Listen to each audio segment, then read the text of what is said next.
ಎಲ್ಲರಿಗೂ ನಮಸ್ಕಾರ. ಇವತ್ತಿನ ಕ್ಲಾಸ್ನಲ್ಲಿ BCom 6th semester management accounting.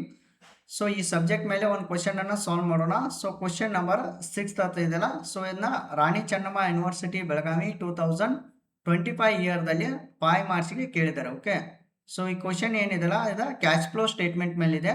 So just ನಮಗೆ ಏನು ಕೇಳಿದ್ದಾರೆ ನೋಡ್ರಿ, ಈಗ from the following information calculate cash from operations ಅನ್ನು ಮಾತ್ರ ಕೇಳಿದ್ದಾರೆ. ಓಕೆ, ಸೊ ಕ್ಯಾಶ್ ಫ್ಲೋ ಸ್ಟೇಟ್ಮೆಂಟ್ದಲ್ಲಿ cash from operating activities, cash from investing activities, cash from financing activities, there are 3 components ಅಂತ ಹೇಳ್ಬೋದು ನೀವು. ಓಕೆ, ಸೊ ಇಲ್ಲಿ ನಮ್ಗೆ ಫಸ್ಟ್ ಒನ್ನ ಕೇಳಿದ್ದಾರೆ, ಪರ್ಟಿಕ್ಯುಲರ್ಸ್ ಕೊಟ್ಟಿದ್ದಾರೆ 2023 2024 ಅಂತ ಹೇಳಿದ್ದಾರೆ. ನೆಕ್ಸ್ಟ್ ಪ್ರಾಫಿಟ್ ಆ್ಯಂಡ್ ಲಾಸ್ ಕೊಟ್ಟಿದ್ದಾರೆ 15,000, ಅದ ಇನ್ಕ್ರೀಸ್ ಆಗಿದೆ ನೋಡ್ರಿ 60,000. ನೆಕ್ಸ್ಟ್ ಡೆಟರ್ಸ್ ಕೊಟ್ಟಿದ್ದಾರೆ 30,000 34,000 ಕೊಟ್ಟಿದ್ದಾರೆ. ಬಿಲ್ಸ್ ರಿಸೀವಬಲ್ 26,000 21,000 ಕೊಟ್ಟಿದ್ದಾರೆ. ಸ್ಟಾಕ್ 34,000 50,000 ಕೊಟ್ಟಿದ್ದಾರೆ. ಕ್ರೆಡಿಟರ್ಸ್ ಕೊಟ್ಟಿದ್ದಾರೆ 17,000 20,000. ಬಿಲ್ಸ್ ಪೇಬಲ್ ಕೊಟ್ಟಿದ್ದಾರೆ 3,000. ನೆಕ್ಸ್ಟ್ 10,000 ಕೊಟ್ಟಿದ್ದಾರೆ. ಸೊ ಸಮ ಅಡಿಷನಲ್ ಇನ್ಫಾರ್ಮೇಶನ್ ಕೂಡ ಹೇಳಿಬಿಟ್ಟಿದ್ದಾರೆ ನೋಡ್ರಿ. ಫಸ್ಟಿಗೆ ಗುಡ್ ವಿಲ್ ರಿಟರ್ನ್ ಅಪ್ ಮಾಡ್ರಿ ಅಂತ ಹೇಳ್ತಾರೆ ಡ್ಯೂರಿಂಗ್ ದ ಇಯರ್ 6,000 ಅಂತ ಹೇಳ್ತಾರೆ. ನೆಕ್ಸ್ಟ್ ಒನ್ನ ಡೆಪ್ರಿಸಿಯೇಷನ್ ಚಾರ್ಜ್ಡ್ ಆನ್ ಅಸೆಟ್ಸ್ ಅಂತ ಹೇಳ್ತಾರೆ. ಸೊ 9,000 ಅಂತ ಹೇಳ್ತಾರೆ. ಓಕೆ, ವೆರಿ ಸಿಂಪಲ್ ಇದ್ರೆ ಜಸ್ಟ್ ನೀವು ಈ ಫಾರ್ಮೆಟ್ ಹಾಕ್ರಿ, ಸೊಲ್ಯೂಷನ್ ಅಂತ ಹಾಕ್ರಿ ಇಲ್ಲಿ.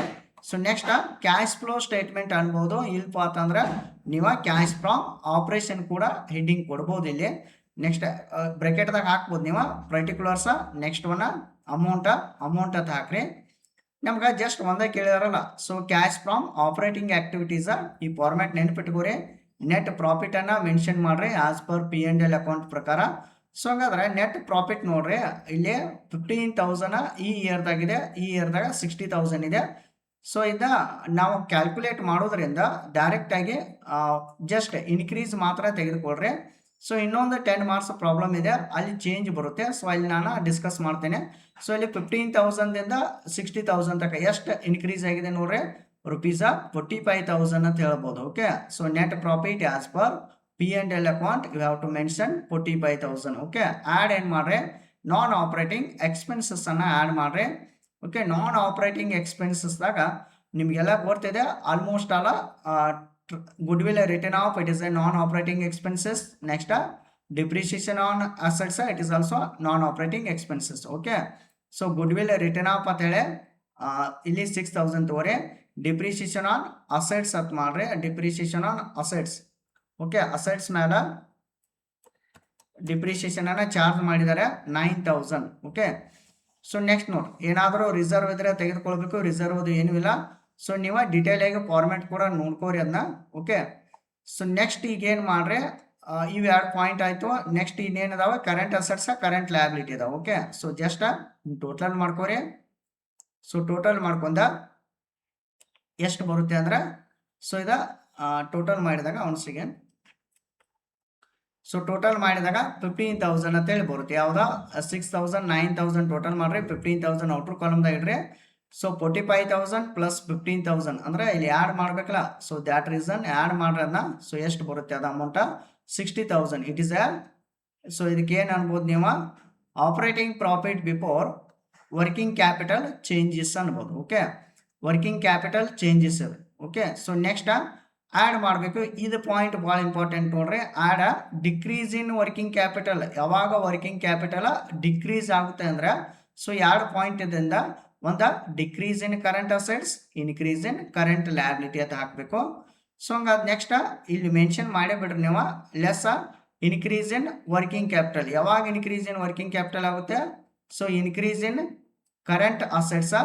So next decrease in current liability ಇದ್ದಾಗ ಸೊ ವರ್ಕಿಂಗ್ ಕ್ಯಾಪಿಟಲ್ ಕೂಡ ಇದನ್ನ ಆಗುತ್ತೆ. ಓಕೆ, ಯಾವಾಗ ವರ್ಕಿಂಗ್ ಕ್ಯಾಪಿಟಲ್ ಇನ್ಕ್ರೀಸ್ ಆಗುತ್ತೆ. ಓಕೆ, ಸೊ ಇಷ್ಟು ಮೆನ್ಷನ್ ಮಾಡಿ. ಸೊ ಈಗ ಫಸ್ಟ್ಗೆ ಏನು ಮಾಡ್ಬೇಕಂದ್ರೆ, ಇಲ್ಲಿ ಈ ಥರ ಮೆನ್ಷನ್ ಮಾಡ್ಕೋಬೇಕು.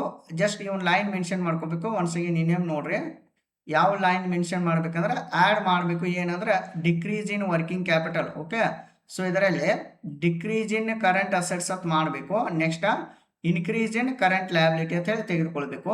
ಓಕೆ, ಐಟಮ್ಸ್ ಯಾವ ಅನ್ನೋದ ನೋಡೋಣ. Next less increase in working capital ಮಾಡಬೇಕು. ಅವಾಗ 2 ಪಾಯಿಂಟ್ ಬರುತ್ತೆ. ಒಂದು increase in current assets, decrease in current liability. Okay, so ಇವು ಪಾಯಿಂಟ್ಗಳ ಮೆನ್ಷನ್ ಮಾಡ್ಕೋಬೇಕು. ನೀವು ಇಷ್ಟು ಮೆನ್ಷನ್ ಮಾಡ್ಕೋಬೇಕು ಸ್ಟಾರ್ಟಿಂಗ್, ಸ್ವಲ್ಪ ಲೈನ್ ಗ್ಯಾಪ್ ಬಿಟ್ಟ ಇವನ್ನೆಲ್ಲ ಪಾಯಿಂಟ್ಸ್ ಮೆನ್ಷನ್ ಮಾಡ್ಕೋಬೇಕು. ದೆನ್ ಸೊ ಈಗ ಕಮ್ ಟು ದ ಪಾಯಿಂಟ್ ಪ್ರಾಬ್ಲಮಿಗೆ ಬಂದಾಗ ಇಲ್ಲಿ ನೋಡ್ರಿ ಡೆಟರ್ಸ್ ಅನ್ನ ಅಬ್ಸರ್ವ್ ಮಾಡ್ರಿ. ಓಕೆ, ಡೆಟರ್ಸ್ ನೋಡೋಣ. ಡೆಟರ್ಸ್ ಏನಾಗಿದೆ, it is A current assets ಇಲ್ರಿ ಅದು. ಸೊ 30,000 ಇದೆ 2023 ಇಯರ್ದಾಗ. 34,000 ಯಾವಾಗಾಗಿದೆ, 24 ಆಗಿದೆ. ಹಂಗಾದ್ರೆ ಏನಾಯ್ತು ರೀ ಡೆಟರ್ಸ, ಇಟ್ ಇಸ್ ಅ ಇನ್ಕ್ರೀಸ್ ಆಯ್ತು. ಕರೆಂಟ್ ಅಸೆಟ್ಸ್ ಇನ್ಕ್ರೀಸ್ ಆಯ್ತು ಅಂದ್ರೆ ಎಲ್ಲಿ ಮೆನ್ಷನ್ ಮಾಡ್ಬೇಕು ನೋಡ್ರಿ, ಕರೆಂಟ್ ಅಸೆಟ್ಸ್ ಇನ್ಕ್ರೀಸ್ ಆಯ್ತು ಅಂದ್ರೆ increase in current assets debtors ಅಂತ ಮೆನ್ಷನ್ ಮಾಡ್ರಿ. 30,000 ಮೈನಸ್ 34,000 ಅಂದ್ರೆ ಇದು 4,000 ಅಂತೇಳಿ ಈ ಕಾಲಮ್ದಾಗ ಮೆನ್ಷನ್ ಮಾಡಬೇಕು, ಅಂದ್ರೆ ಡಿಫರೆನ್ಸ್ ವ್ಯಾಲ್ಯೂ. ಓಕೆ, ನೆಕ್ಸ್ಟ್ ನೋಡಿ ಬಿಲ್ಸ್ ರಿಸೀವೇಬಲ್. ಬಿಲ್ಸ್ ರಿಸೀವೇಬಲ್ 26,000 ಇದೆ. ನೆಕ್ಸ್ಟ್ ಅದು ಎಷ್ಟು ಆಯ್ತು ರೀ, 21,000 ಆಯ್ತು. ಹಂಗಾದ್ರೆ ಏನಾಯ್ತು, ಬಿಲ್ಸ್ ರಿಸೀವೇಬಲ್ ಡಿಕ್ರೀಸ್ ಆಯ್ತಲ್ರಿ. ಸೊ ನೀವು bills receivable current assets decrease ಆಯ್ತು ಅಂದ್ರೆ ಬಿಲ್ಸ್ ರಿಸೀವೇಬಲ್ 26,000 ಇದ್ದಿದ್ದ 21,000 ಆಗಿದೆ. ಅಂದ್ರೆ ಎಷ್ಟು ಡಿಕ್ರೀಸ್ ಆಯ್ತದ, 5,000. ಓಕೆ, ಇಲ್ಲಿ ಮೆನ್ಷನ್ ಮಾಡ್ಬೇಕು. ಓಕೆ, ನೆಕ್ಸ್ಟ್ ನೋಡ್ರಿ ಸ್ಟಾಕ್ ಅನ್ನ ಅಬ್ಸರ್ವ್ ಮಾಡ್ರಿ. ಸ್ಟಾಕ್ ಎಷ್ಟಿದೆ ರೀ, 34,000 ಇದೆ. ಇಲ್ಲಿ ಎಷ್ಟು ಐತೆ, 50,000 ಆಯಿತು. ಓಕೆ, ಸೊ ಹಂಗಾದ್ರೆ ಸ್ಟಾಕ್ ಏನಾಯ್ತು ರೀ, ಇನ್ಕ್ರೀಸ್ ಆಯ್ತಲ್ರಿ. 34,000 ಇಂದ 50,000 ಅಂದ್ರೆ ಕರೆಂಟ್ ಅಸೆಟ್ಸ್ ಇನ್ಕ್ರೀಸ್ ಆದ್ರೆ ಎಲ್ಲಿ ಮೆನ್ಷನ್ ಮಾಡ್ತೀರಿ ನೀವು. ಓಕೆ, ಎಲ್ಲಿ ಮೆನ್ಷನ್ ಮಾಡಬೇಕು, ಸ್ಟಾಕ್ ಇನ್ಕ್ರೀಸ್ ಆದ್ರೆ ಇಲ್ಲಿ ಮೆನ್ಷನ್ ಮಾಡ್ತೀರಿ ನೋಡ್ರಿ. Increase in current assets stock ಹತ್ತುವರೆ 34,000 ಇದ್ದಿದ್ದ 50,000 ಆಯಿತು. ಹಂಗಾರೆ ಅಮೌಂಟ್ ಎಷ್ಟಾಯಿತು, 16,000. ಓಕೆ, ಈ ಥರ ಅಮೌಂಟ್ ಮೆನ್ಷನ್ ಮಾಡಬೇಕು. ಓಕೆ, 16,000. ನೆಕ್ಸ್ಟ್ ನೋಡಿ ಇವು ಪಾಯಿಂಟ್ ಎಲ್ಲ ಆದವಲ್ರಿ. ಸನ್ರಿ ಡೆಟರ್ಸ್ ಆಯಿತು, ಬಿಲ್ಸ್ ರಿಸೀವಬಲ್ ಆಯಿತು, ಸ್ಟಾಕ್ ಆಯಿತು. ನೆಕ್ಸ್ಟ್ ಕ್ರೆಡಿಟರ್ಸ್ಗೆ ಬರೋಣ. ಇಟ್ ಇಸ್ ಏನ್ರಿ ಅದ ಕರೆಂಟ್ ಲಯಬಿಲಿಟಿ. ದ್ಯಾಟ್ ರೀಸನ್ ನೋಡ್ರಿ ನೀವು 17,000 ಇದೆ. ಎಷ್ಟಾಗಿತ್ತು ಅದ ಕರೆಂಟ್ ಲಯಬಿಲಿಟಿ, ಕ್ರೆಡಿಟರ್ಸ್ 20,000 ಆಗಿದೆ ಇಲ್ರಿ, ಅಂದ್ರೆ ಇನ್ಕ್ರೀಸ್ ಆಯ್ತು. ಓಕೆ, ಸೊ ಇಲ್ಲಿ ಇನ್ಕ್ರೀಸ್ ಎಲ್ಲಿ ಐತಿ ನೋಡ್ಬೇಕು. ಕರೆಂಟ್ ಲಯಬಿಲಿಟಿ ಇನ್ಕ್ರೀಸ್ ಐತಲ್ರಿ. ಸೊ ಇಲ್ಲಿ ಕ್ರೆಡಿಟರ್ಸ್ ಮೆನ್ಷನ್ ಮಾಡ್ರಿ. 17,000 ಇಂದ 20,000 ಇನ್ಕ್ರೀಸ್ ಆರ ಎಷ್ಟು ಅಮೌಂಟ್ ಆಯ್ತು, 3,000. ಓಕೆ, ನೆಕ್ಸ್ಟ್ ಬಿಲ್ಸ್ ಪೇಬಲ್ 3,000 ಇದೆ. ಎಷ್ಟು ಇನ್ಕ್ರೀಸ್ ಆಗೈತೆ ನೋಡ್ರಿ, 10,000 ಇನ್ಕ್ರೀಸ್ ಆಯ್ತಲ್ರಿ. ಇನ್ಕ್ರೀಸ್ ಆಗಿದೋ ಡಿಕ್ರೀಸ್ ಆಗಿದೋ, ಇನ್ಕ್ರೀಸ್ ಆಗಿದೆ. ಓಕೆ, 10,000ಕ್ಕೆ ಇನ್ಕ್ರೀಸ್ ಆಯಿತು ಅಂದ್ರೆ ಡಿಫ್ರೆನ್ಸ್ ಎಷ್ಟಿದೆ, 7,000. Okay, increase in current liability 3,000 ಇಂದ 10,000ಕ್ಕೆ ಆಯಿತು 7,000. ಓಕೆ, ಮತ್ತೇನು ಉಳಿದ್ರೆ ಪ್ರಾಬ್ಲಮ್ದಲ್ಲಿ ಎಲ್ಲ ಪಾಯಿಂಟ್ಸ್ ಕೂಡ ಕಂಪ್ಲೀಟ್ ಆಯಿತು. ಓಕೆ, ಇಷ್ಟು ಅಬ್ಸರ್ವ್ ಮಾಡ್ರೆ ಮುಗಿದು ಹೋಯ್ತು. ಈಗ ಸ್ವಲ್ಪ ಅಬ್ಸರ್ವ್ ಮಾಡ್ರೆ ಇಲ್ಲಿ ಆ್ಯಡ್ ಏನು ಮಾಡಬೇಕು, ಪಾಯಿಂಟ್ಗಳನ್ನ ನೋಡ್ರಿ. Decrease in current assets, increase in current liability, ಇವು ಪಾಯಿಂಟ್ ಎಲ್ಲ ಆ್ಯಡ್ ಮಾಡ್ರಿ. ಇಲ್ಲಿ ಬಂದಿದ್ದು ಎಲ್ಲ.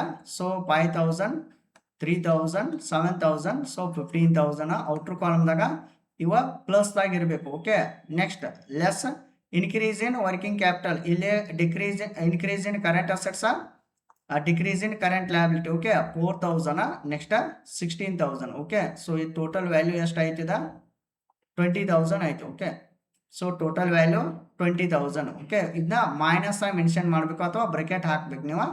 ಸೊ ಲೆಸ್ ಏನು ಮಾಡ್ರಿ, ಇನ್ಕಮ್ ಟ್ಯಾಕ್ಸ್ ಇದೆಯಲ್ಲೋ ಅಥವಾ ಇಲ್ಲೋ ನೋಡ್ರಿ. ಸೊ ಇನ್ಕಮ್ ಟ್ಯಾಕ್ಸ್ ಅದು ಪ್ರಾಬ್ಲಮ್ದಾಗ ಕೊಟ್ಟಾರ ನೋಡ್ರಿ. ಸೊ ಯಾವುದೋ ಇನ್ಕಮ್ ಟ್ಯಾಕ್ಸ್ ಅದು ಕೊಟ್ಟಿಲ್ಲ. ಸೊ ಲಾಸ್ಟ್ಗೆ ಫೈನಲ್ ಟೋಟಲ್ ಮಾಡಿಬಿಡೋಣ. ಸೊ ಈಗ 60,000 ಏನಿದೆಯಲ್ಲ, ಸೊ ಇದರಲ್ಲಿ ಆ್ಯಡ್ ಮಾಡ್ಕೊರಿ 15,000. ಸೊ ಲೆಸ್ ಏನು ಮಾಡ್ರಿ, 20,000 ಲೆಸ್ ಮಾಡ್ರಿ.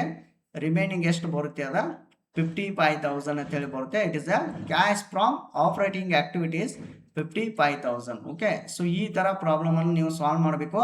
ಸೊ ಸ್ವಲ್ಪ ಇದನ್ನು ಅಬ್ಸರ್ವ್ ಮಾಡ್ರಿ. ಆ್ಯಡ್ ಯಾವ ಪಾಯಿಂಟ್ ಮಾಡ್ತು ನಾವು, ಲೆಸ್ ಯಾವ ಪಾಯಿಂಟ್ ಮಾಡ್ತಲ್ಲ, ಸ್ವಲ್ಪ ಅಬ್ಸರ್ವ್ ಮಾಡ್ಕೋರಿ ಇದನ್ನ.